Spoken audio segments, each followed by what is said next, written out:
You know that feeling, right? You're standing in the grocery aisle just staring at this giant wall of jars. Jam, jelly, preserves, marmalade. What is really going on there? Well, today we're going to pop the lid on that whole world. We're going on a grand tour of spreads and preserves, and I promise by the end of this, your pantry is going to make a whole lot more sense. Let's dive right in. So let's start with the big one, the question we've all asked: jam, jelly, or marmalade? You probably have a general idea, but do you really know the difference? Don't worry, because we are about to make you the absolute expert on the topic. So here's our roadmap. First, we'll cover the absolute basics. What's in the jar? Then we'll get into those classic spreads you know and love. After that, we're going to explore how texture changes the whole game. Then we'll get a little adventurous with some sweet and savory options. And finally, we'll even look at preserves you can drink. So let's start at the very beginning. All right, section 1, what's in the jar? See, before we can get into all the interesting differences, we need to talk about the one single word that kind of unites everything we're going to look at today. And that one big overarching word is preserves. Just think of it like the family name for this whole category. The idea behind it is super simple and honestly pretty ancient. You cook fruit with sugar to capture its flavor at its absolute peak. That way, you get to enjoy a little taste of summer right in the middle of winter. So remember, almost everything we're talking about today is technically a type of preserve. Okay, let's get to the main event. Section 2 is all about those classic spreads, what I like to call the trinity of toast toppers. This is where most of the confusion is, but trust me, we are about to clear this up once and for all. First up, jam. The one thing you gotta remember about jam is that it uses crushed or chopped up fruit. You're getting the pulp, the texture, all of it. The whole character of the fruit is right there in the jar. It's kind of rustic, it's hearty, and you can literally see what it's made of. And now let's meet jelly, jam's more, let's say, refined cousin. The big difference? Jelly is made with only the fruit juice, all the solids, the pulp, the seeds, all that stuff. It gets strained out completely. That juice is then cooked up with sugar and pectin, which is just a natural gelling agent that helps it set. And that's why jelly has that beautiful, clear, jewel-like look and that perfect, wobbly texture. So let's just put them side by side to make it crystal clear. It really is this simple. On the left, you've got jam. It's all about the fruit pulp. It's got texture. And on the right, you've got jelly. It's made with only the fruit juice, so it's perfectly smooth. It's the difference between eating the whole fruit versus tasting its pure essence. And that brings us to the third classic, marmalade. Now, marmalade is kind of in a category of its own because it is all about citrus fruit. What makes it so unique is that it uses not just the juice, but also the peel of the citrus, which you can see suspended right there in the gel. And that's where that amazing complex flavor comes from.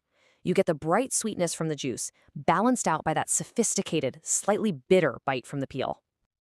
Okay, so we've totally nailed the classics. Now, let's dive into our third section, a matter of texture. Here, we're moving beyond those big three into a world where the feel of the preserve is just as important as how it tastes. So on this slide, we've got 4 really fascinating variations, and each one gives you a completely different experience. You've got the chunky, fresh compote and the rich, smooth fruit butter. Then there's the complex, nutty conserve and the unbelievably creamy curd. Let's break them down. This little chart here really helps lay it all out. So look at that top row, compote. It uses whole or chopped fruit, and it's kept really rustic and fresh. Now jump down to fruit butter. That starts as a puree, and it's slow cooked for a long time until it becomes velvety and super intense. And then you have curd, which is in a whole other league. It's this amazing emulsion of juice, eggs, and butter, which creates something totally unique and custard-like. You can just think of this as your official texture cheat sheet. But you know, not all preserves are made in a simmering pot. Sometimes a really unique texture comes from a completely different way of preserving things. And a perfect example of that is fruit leather. This is actually one of the oldest preservation methods out there.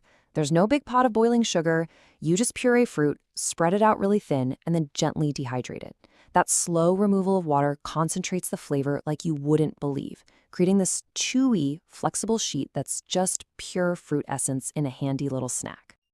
All right, time to shift gears and get a little adventurous. In section 4, we're going to explore where sweet meets savory. These are the kinds of preserves that are just as happy on a cheese board or next to a roast chicken as they are on your morning toast. First up is chutney. Now, chutney comes from India, and it's the ultimate balancing act of flavors. It can be sweet from fruit, sour from vinegar, and spicy from chilies, all in a single bite. And the texture can be anything from a smooth paste to a chunky relish, which makes it super versatile for cutting through the richness of a curry or pairing with a really sharp cheese. Next, we have achar, another flavor powerhouse from South Asia. Now, while chutney often balances sweet and sour, achar is just a full-on explosion of bold aromatic spices. Fruits or vegetables are preserved in oil or brine with these really intense spices like mustard seed, fenugreek, and chili. The result is this fiery, pungent condiment that just hits all the notes: heat, sourness, and salt. It is amazing. And now for something completely different and honestly wonderfully surprising. Mostarda from Italy. This stuff is just genius. It takes sweet candied fruit and introduces it to this sharp, spicy mustard essence. And that contrast between the sugary sweetness of the fruit and that sinus-clearing heat from the mustard is just incredible. There's a reason it's a classic pairing with rich cheeses and cured meats. And finally, in this section, we have the gastrique. Now, this is a foundational technique in French cooking. You can think of it as a chef's secret weapon. You carefully caramelize sugar. Then you deglaze the pan with vinegar to create this perfect sweet and sour base. And then you infuse it with fruit. It's that elegant, balanced sauce that makes famous dishes like duck à l'orange so good. It's all about culinary precision. Okay, for our final section, we're going to put down the knife and pick up a glass. Let's take a look at some preserves that are actually designed to be poured, drizzled, and even sipped. First up is the shrub. Now, way back before refrigeration, this was a really popular way to preserve fruit. It's a syrup made from fruit, sugar, and, this is the important part, vinegar. Now, that vinegar doesn't just preserve it, it adds this amazing, tangy, acidic kick that balances out the sweetness and makes it incredibly refreshing when you mix it with some sparkling water. It's no wonder that shrubs are making this huge comeback in craft cocktails and mocktails today. And last but not least, we have the reduction. Now, a reduction is less of a specific thing and more of a really powerful technique.